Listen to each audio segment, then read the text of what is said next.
Ça, on peut, si vous voulez, on peut les tirer comme il est. On va les faire d'ailleurs aussi. C'est une autre gravure déjà. Donc là, je peux ajouter au maximum, mais ça va coller. Je m'appelle Walter Barrientos. Je suis un artiste plasticien d'origine péruvienne. Comment?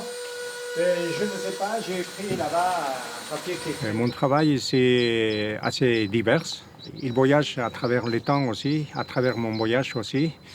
Ça commence, je pense, dans les montagnes du Pérou, à 4500 mètres, où j'étais, avant d'être artiste, berger. Et c'est peut-être là que ça a commencé. Et je me rappelle les nuits que je passais à la montagne, presque je touchais les étoiles, parce que dans les montagnes au Pérou, le ciel, il n'est pas loin de la montagne. Et comme tellement près de l'univers, on a l'impression qu'il est presque dans les étoiles. Donc les nuits sont intenses, les journées ils sont des fois courtes, très rudes, dures. Donc les bergers, on apprend à habiter avec la nature. Et on est confronté tous les jours à la nature, aux arbres, les pierres, tout est vivant. Et c'est ça que la nature communique. Et quand on est sensible, même tout le monde, on est sensible à tout ça. Et je crois que c'est seulement de pouvoir écouter et les interpréter et pouvoir aussi cohabiter avec, parce que les pierres et tout ça, ils sont vivants.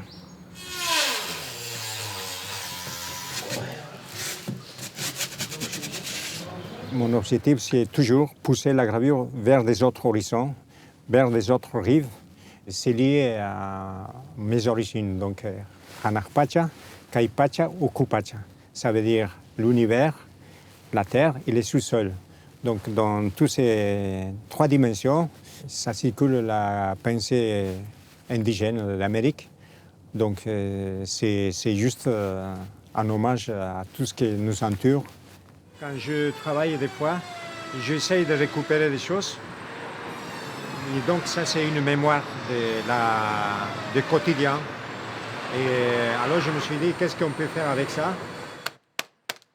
Les noms, c'est Tectonica, c'est vraiment assez tellurique. On traverse la matière, on martèle, et on déchire, on creuse, on fait exploser la matière, donc ça devient très tectonique.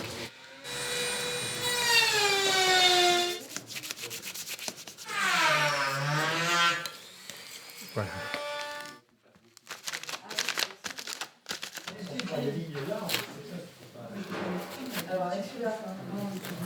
Ça.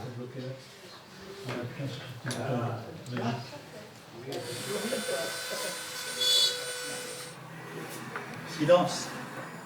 Quand on passe à la presse, ça craque comme la terre.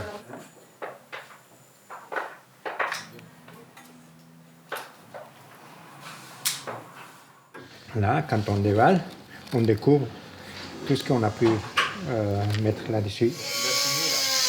C'est une complexité totale des fois, c'est atypique.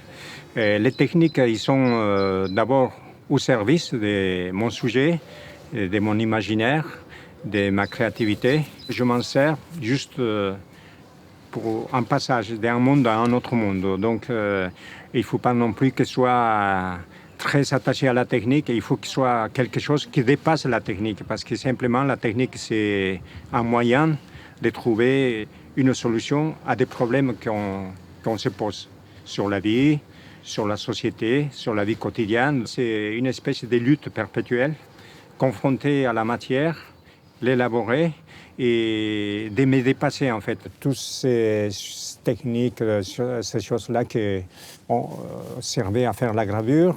Au Pérou, on n'avait pas beaucoup, donc il fallait trouver des solutions pour d'ailleurs s'exprimer. Je pense que dans ce sens-là, j'ai complètement renversé les choses. J'ai dû même mourir en tant que graveur, de ressusciter. C'est les trajets aussi, les voyages qui nous font réfléchir autrement.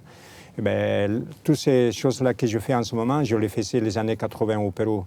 Mais il a fallu au moins 15-20 ans pour revenir à tout ce que je faisais et renaître aussi ici en Europe autrement et être sensible à tout ce que je vois, je trouve comme matériel ici.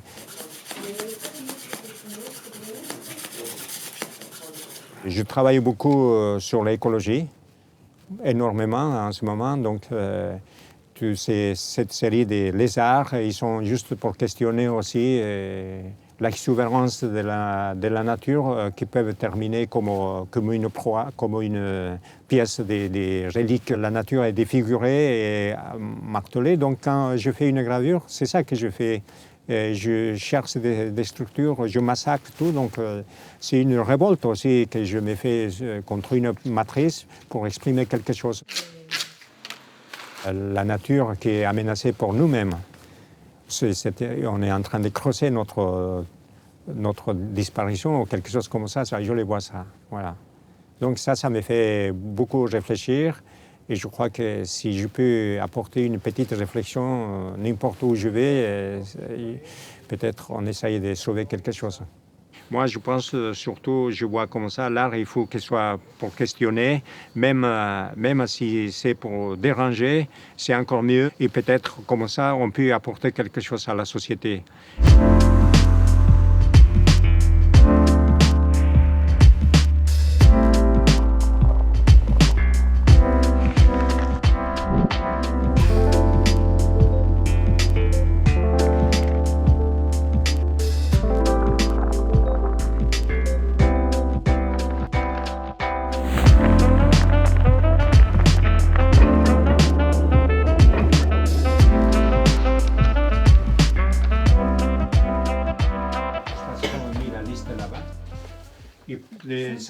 Les contre-attaquer à peu près cette épaisseur.